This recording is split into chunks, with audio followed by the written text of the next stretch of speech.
You are screaming, but no one hears you. You are drowning in plain sight, standing in the dead center of a crowded room, waving your arms, desperate for recognition. Yet the world looks right through you, as if you were made of glass. This is not a nightmare you can wake up from. This is your reality. You have felt it for years, haven't you? That sinking, nauseating realization that you are fundamentally optional to the people around you. You are the backup plan. You are the reliable echo. You are the placeholder. You are the one who is always there, and because you are always there, you are never valued. You have spent decades perfectly curating a mask of harmlessness, believing that if you were just nice enough, accommodating enough, and quiet enough, life would reward you with the respect you crave. You believed that if you followed the rules, the world would play fair. You were wrong. The world does not reward the harmless. It consumes them.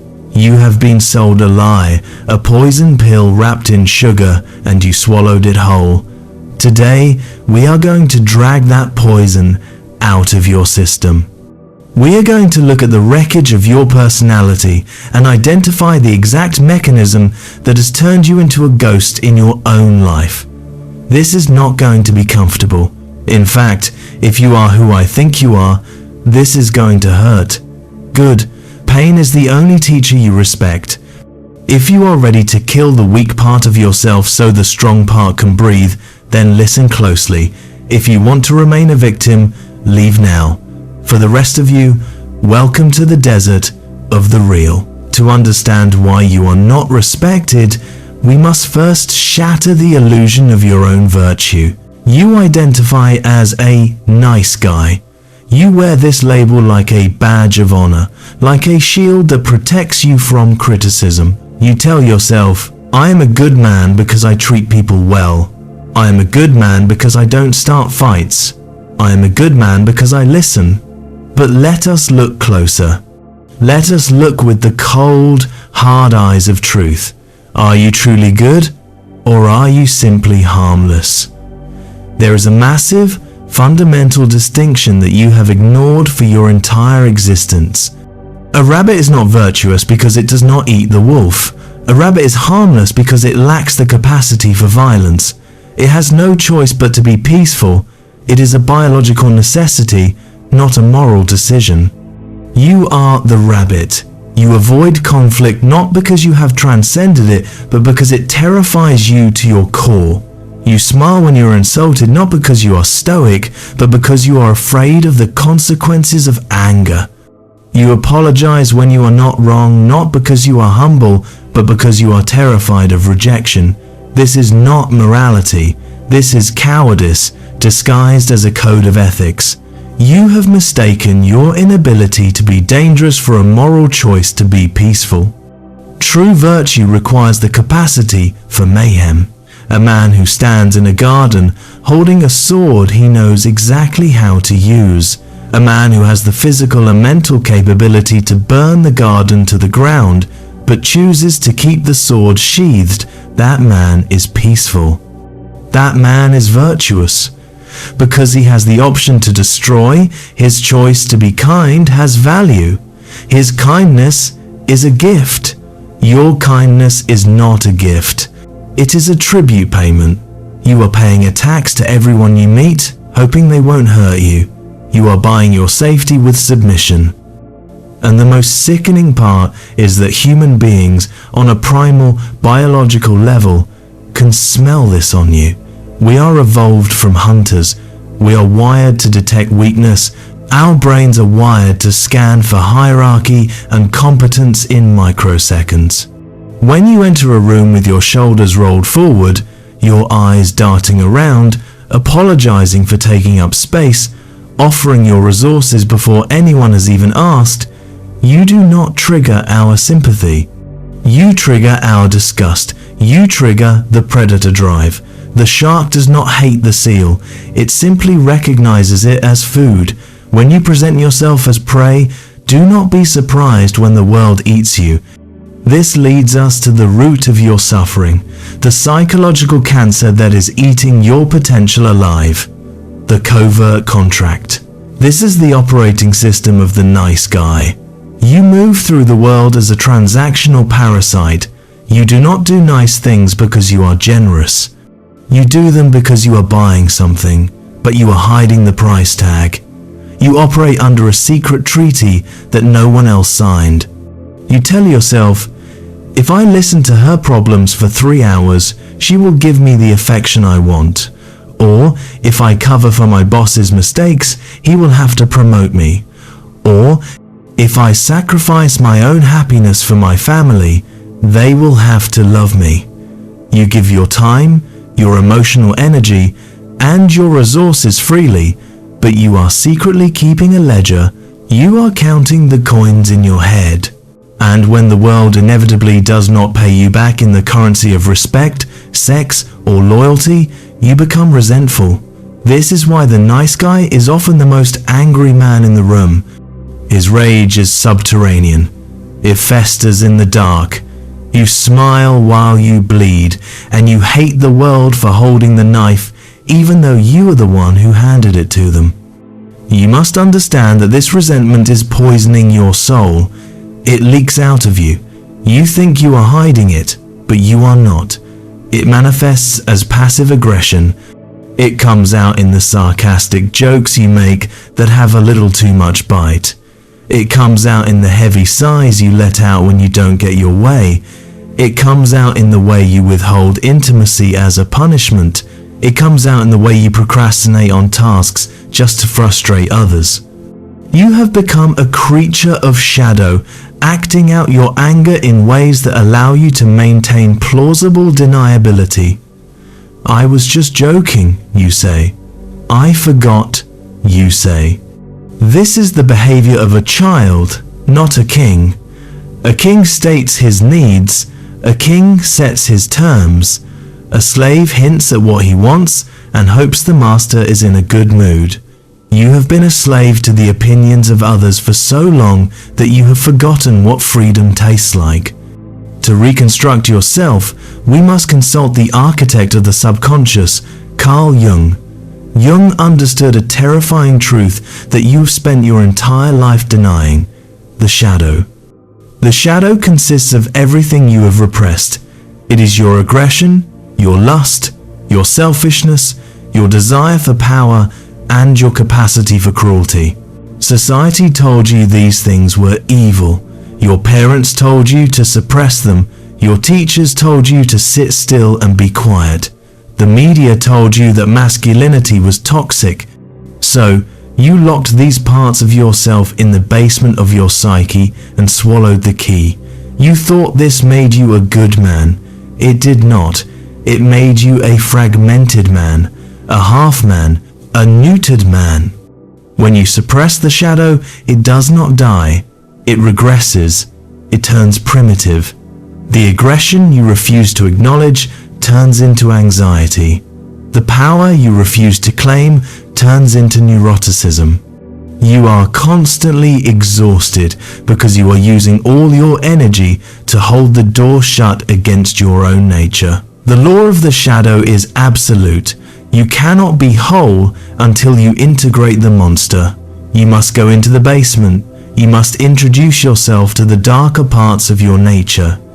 You must find the part of you that wants to conquer, the part of you that wants to win, the part of you that is capable of being cold.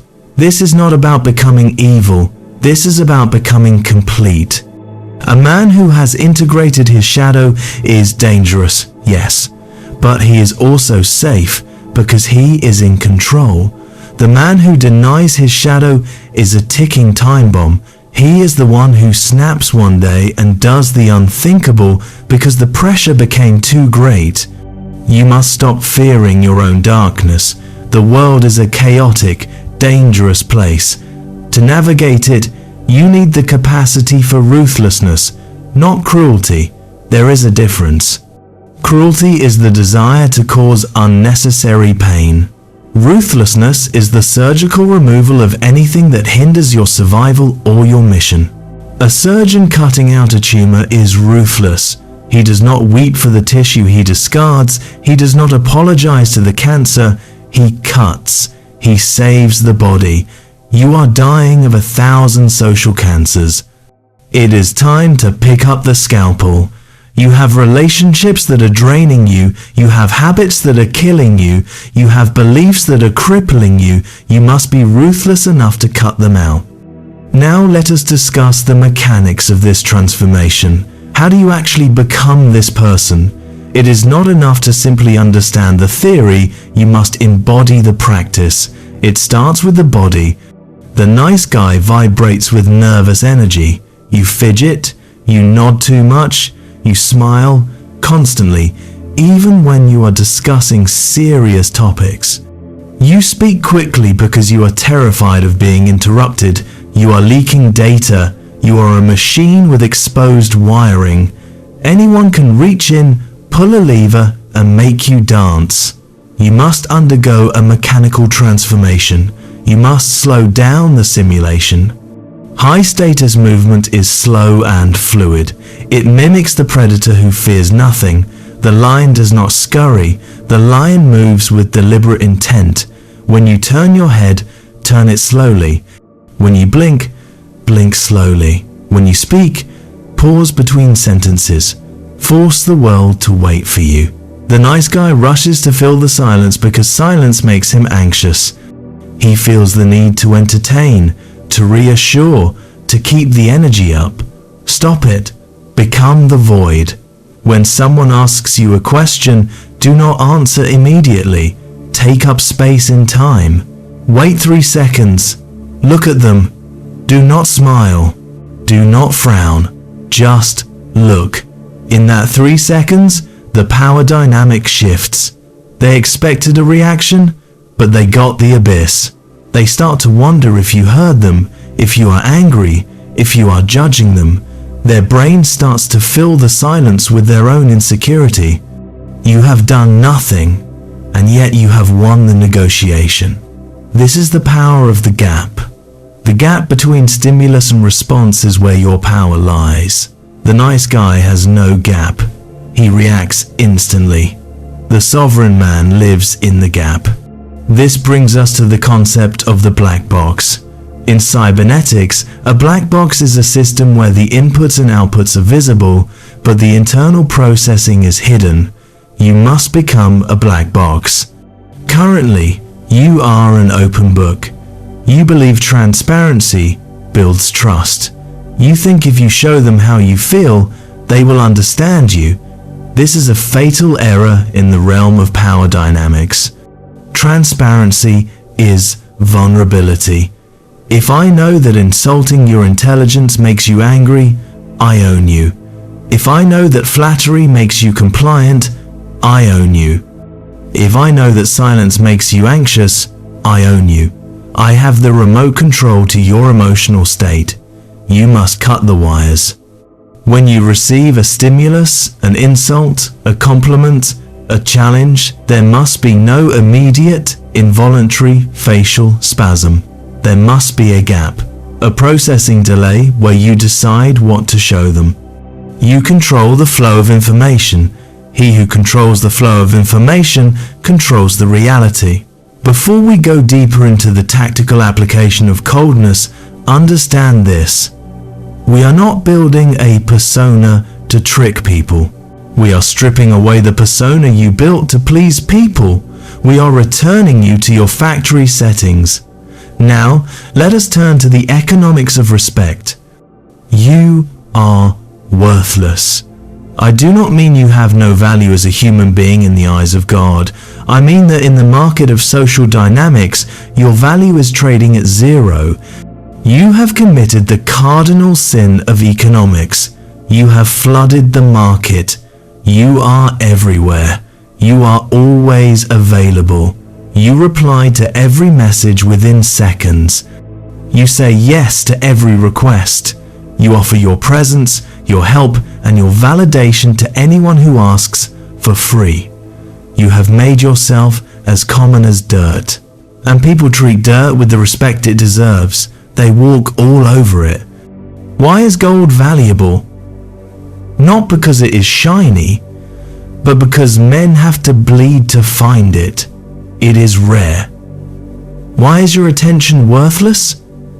Because you force it down people's throats. You are terrified that if you pull back, they will forget you. You think your constant presence is what maintains the relationship. You are wrong. Your constant presence is what kills it. You are suffocating the people you want to impress. You are denying them the one thing that creates desire: hunger. The law of scarcity is brutal and absolute. We only value what we might lose. If you are always there, you cannot be lost. Therefore, you cannot be valued. You must become a ghost. You must learn the art of the vacuum. When you constantly initiate, when you constantly fill the silence with nervous chatter, you destroy the tension. Tension is the electricity of respect. Stop speaking. Stop texting. Stop showing up. Create a void. Human nature abhors a vacuum. When you withdraw, when you go dark, you force them to lean in. You force them to wonder where you are, what you are doing, and why you don't need them. In that moment of doubt, you have won. They are now chasing you. This applies specifically to your communication. The nice guy texts like a teenage girl. He uses emojis to soften his blows. He writes paragraphs to explain simple concepts. He double texts when he doesn't get a reply. He uses lol and ha to diffuse tension that doesn't exist. This is repulsive behavior. It signals that you have nothing better to do than stare at your phone. It signals that you are terrified of being misunderstood. From this moment on, you will adopt the communication style of a general. Brief, direct, devoid of fluff. Do not ask for permission. State your intent. Instead of saying, "I was wondering if maybe you'd like to grab coffee sometime next week if you're free," you say, "Let's get coffee Tuesday at 4. The difference is subtle, but the subtext is massive. The first man is begging. The second man is leading. The first man places the burden of decision on the other person. The second man takes the burden of leadership upon himself. And what happens when they say no? The nice guy crumbles. He tries to negotiate. "Oh, maybe Wednesday works better? I can move things around." Stop it. If they say no, or if they flake, you do not pursue. You do not get angry. You simply withdraw. You treat them like a dead channel. There is no punishment more severe than total irrelevance. You must be willing to walk away from any deal, any woman, or any friend who does not meet your price. The person who is most willing to walk away holds all the power. The nice guy stays in bad situations because he is a beggar. He eats scraps because he is afraid he will starve. The sovereign man is always ready to walk. He knows his value and he refuses to negotiate it. He would rather eat alone than fight for scraps at the table of disrespect. Now, we must address the social purge. You are carrying dead weight. You have friends who mock your ambitions, family members who use guilt to control you, and peers who drain your energy with their endless, petty crises. You keep them around because you value history over reality. You say, "But we've been friends since high school." It does not matter. If the food in your fridge has gone rotten, you do not eat it because you bought it a long time ago. You throw it out. If they are an anchor, cut the rope. The nice guy is terrified of being alone, so he tolerates disrespect. He allows people to make jokes at his expense because he doesn't want to make a scene. You must become comfortable with making a scene. Or better yet, become comfortable with silence. When someone disrespects you, you must correct them immediately. It does not need to be a shout. It can be a look. It can be a silence. It can be a simple sentence, "Don't talk to me like that." And then you hold the eye contact. You wait. You let the tension build until they look away or apologize. You are retraining them. You are teaching them how to treat you. People are like dogs. They will push the boundaries until they hit an electric fence. You have been living without a fence. It is time to turn the voltage on. You will be shocked at how quickly people fall in line when they realize you have teeth. But this requires you to conquer the disease of jade, justify, argue, defend, explain. This is the verbal diarrhea of the weak. When the nice guy sets a boundary, he immediately sabotages it with an excuse. I can't come to your party because my car is acting up and I have to wake up early and my mum needs help. Stop. You are begging for permission to have boundaries. Every time you explain your no, you are handing the other person a lever to pry your boundary open. You are telling them that if they can solve this excuse, they can have your time. Oh, I can pick you up. Oh, you can sleep in. Now you are trapped. Adopt the sovereign. No. Say no. Say, I'm not going to do that. Say, that doesn't work for me. And then, the abyss. Close your mouth. Do not offer a reason. Watch them squirm. Watch them wait for the excuse that isn't coming. In that silence, you establish that your will is law, not a suggestion. You establish that you do not answer to them. This transformation will not be easy. In fact, it will be the hardest thing you ever do. The people around you benefit from your weakness.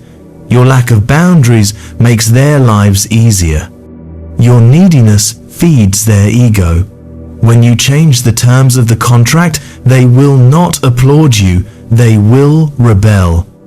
They will test your new frame. They will accuse you of being cold. They will say, you've changed. They will try to use guilt, your old master, to drag you back into the cage. You used to be so nice, they will say. Recognize this for what it is. It is a manipulation tactic. They are mourning the loss of their utility object. They are missing the doormat. They are missing the punching bag. This is the great filter. Most men retreat here. They cannot handle the friction. They cannot handle the accusation of being selfish. They would rather be liked and disrespected than feared and sovereign. They fold. They apologize. They return to the comfort of their invisibility. Do not retreat. Their discomfort is not your problem. It is the sound of them adjusting to your new reality. You are not being mean. You are finally being real. You are teaching them that access to you is no longer a right. It is a privilege that can be revoked. You are training them to respect you, and respect is learned through resistance, not compliance. To be cold is not to be empty. It is to be selectively permeable. It means you possess a warmth that is real, but it is locked behind a heavy door. Only those who prove themselves worthy carry the key. This makes your love valuable. This makes your friendship a prize. The nice guy gives his fire to everyone until he freezes to death. The sovereign man builds a hearth and only invites the loyal to sit by it. When you are cold by default, your warmth becomes a narcotic. People will work for it. They will crave it. Because they know it is rare. You must also understand the concept of the grey rock. There are people in your life who are narcissistic, dramatic, and toxic. You cannot always cut them off immediately, especially if they are family or co-workers. For them, you become a grey rock. You become uninteresting. You give them nothing, no emotional reaction, no details about your life, no anger, no joy. You are bland. You are boring. Narcissists feed on narcissistic supply, which is emotional reaction. They don't care if it's positive or negative, as long as it's intense. When you deny them this fuel, they starve.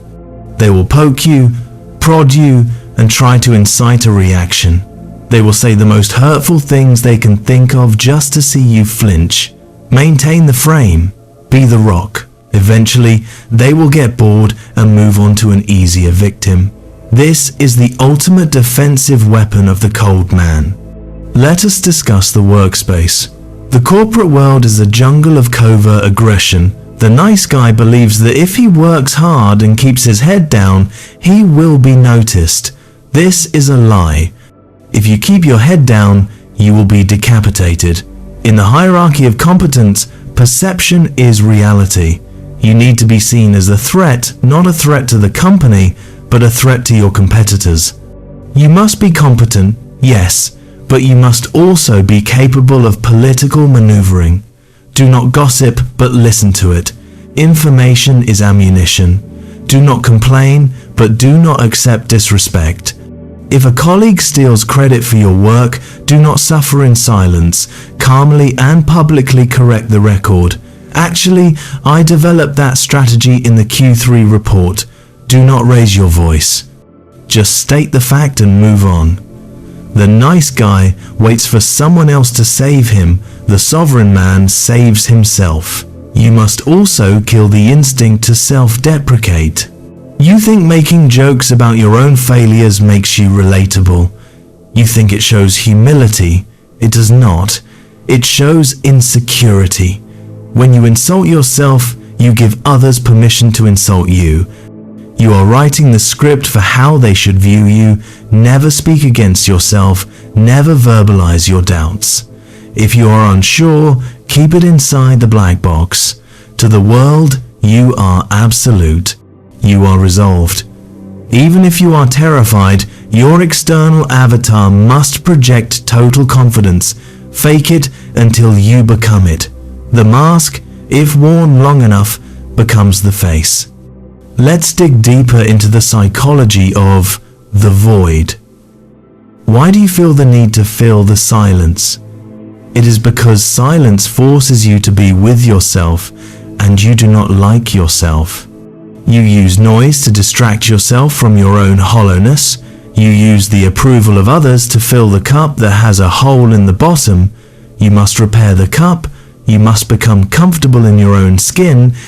This requires you to spend time alone, not time alone distracted by video games or social media, time alone with your thoughts, time alone in the gym, time alone in nature.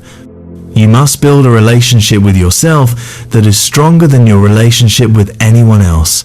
When you genuinely like yourself, you do not need others to like you. And ironically, that is exactly when they will start to like you. Neediness is repulsive. Self-sufficiency is magnetic. Think of the ocean.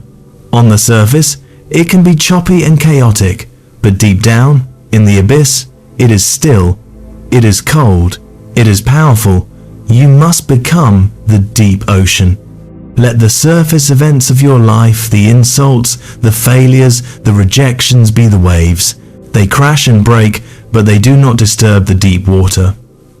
The nice guy is all surface. He is tossed around by every storm. The cold man is the deep. He observes the storm, but he is not moved by it. This is true Stoicism. It is not the absence of emotion, it is the mastery of it. You must also master the art of the walkaway. In every negotiation, in every relationship, the person who cares the least wins. This sounds harsh, but it is the physics of human interaction. If you need them more than they need you, you are the servant. If they need you more than you need them, you are the master. You must structure your life so that you have options. You must be competent enough, wealthy enough, and fit enough that you can replace anyone who disrespects you. When you know you can walk away and be fine, you project a dangerous confidence. People feel it. They know they cannot manipulate you because you do not need them. Let's address the savior complex. Many of you are nice guys because you want to save people. You attract broken women, broken friends, broken situations. You think if you can fix them, you will be a hero. You will be worthy of love. This is a trap. You cannot save people who do not want to be saved. You are not a rehabilitation center for broken souls. By trying to save them, you are drowning yourself. You are lighting yourself on fire to keep them warm. Stop it. Let them freeze. It is not your job to fix the world. It is your job to build your own world. The sovereign man protects his perimeter. He does not go out on suicide missions to rescue those who refuse to swim. This path requires a high tolerance for solitude. As you ascend, the crowd will thin. You will find that you have less in common with your old drinking buddies. You will find the shallow conversations of the herd intolerable. You will see the matrix of manipulation in every interaction, and it will disgust you. Accept this. Embrace it. Solitude is the laboratory where strong men are built. The sheep are never alone. They are always huddled together in fear. The lion walks alone because he is complete. Do not fear the silence. In the silence, you will find your own voice, the voice you strangled years ago to please others. You must adopt a philosophy of amor fati, love of fate. Whatever happens, you accept it and you use it. If you are disrespected, use it as fuel to sharpen your wit.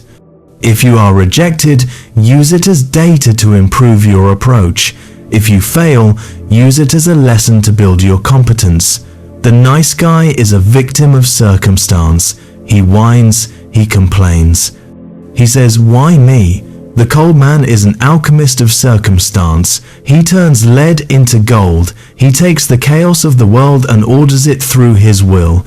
He says, "Try me." You will need to practice this daily. It is not a pill you take once. It is a discipline. It is a muscle that has atrophied and needs to be rebuilt. Start small. Tomorrow, when you buy coffee, do not smile at the barista unless you genuinely want to. Maintain eye contact until they look away. When someone interrupts you, stop talking and look at them until they stop, then continue. Say no to one small request. Feel the anxiety rise in your chest. Feel the urge to apologize. And crush it. Observe the feeling and let it pass. Realize that the world did not end. The sky did not fall. You asserted yourself and reality adjusted to you. You must become unpredictable. The nice guy is boring because he is predictable. Everyone knows what he will say. Everyone knows he will agree. Everyone knows he will fold. Become a variable. Sometimes you are warm. Sometimes you are cold. Sometimes you are available. Sometimes you are a ghost. Keep them guessing. When people cannot predict your behavior, they pay attention to you. They analyze you. They respect you. You become a puzzle they want to solve. Remember the Ronin, the masterless samurai. He carries a sword. He is disciplined. He is polite. But everyone in the room knows that if the line is crossed, the sword comes out. That underlying threat, that potential for danger is what generates respect. People do not respect what they can dominate. They respect what they fear. Not fear of abuse, but fear of consequence. Be the man who has consequences. Be the man who has standards. Be the man who is willing to burn the bridge if the toll is too high. The nice guy you are trying to leave behind is not a person. He is a reflex. He is a biological program written into your DNA by thousands of years of evolution, designed to keep you safe within the herd. He is the voice in your head that screams, "Comply," whenever you sense conflict. He is the instinct that begs for approval to ensure you are not exiled. You cannot simply bury him, you must conquer him. Every single day, you must wake up and choose violence against your own weakness. You must choose to be cold so that you can be strong. You must choose to be ruthless so that you can be effective. You are standing at the precipice. Behind you is the life of the ghost ignored, resentful, and invisible. Behind you is the safety of the cage. Ahead of you is the unknown. It is cold, it is lonely. But it is real, and it is yours. The cage door is open. It has been open the whole time. You were just waiting for permission to leave. I am not giving you permission. I am giving you an order. Walk out. The world is waiting for the man you were supposed to be. Do not keep them waiting any longer. Kill the boy. Let the man be born. Listen to me. There is no going back after this. Once you see the strings, you cannot unsee them. Once you taste the power of walking away, you will never tolerate scraps again. You will lose people. You will upset people. You will be called arrogant. You will be called difficult. Wear those insults like armor. They are proof that you are no longer a doormat. They are proof that you are rising. And if you are ready to take the next step, if you are ready to arm yourself with the psychological weapons needed to win this war, then look at the screen. There are more briefings here, more tools for the surgery, but do not just watch, act. The information is useless without the will to execute.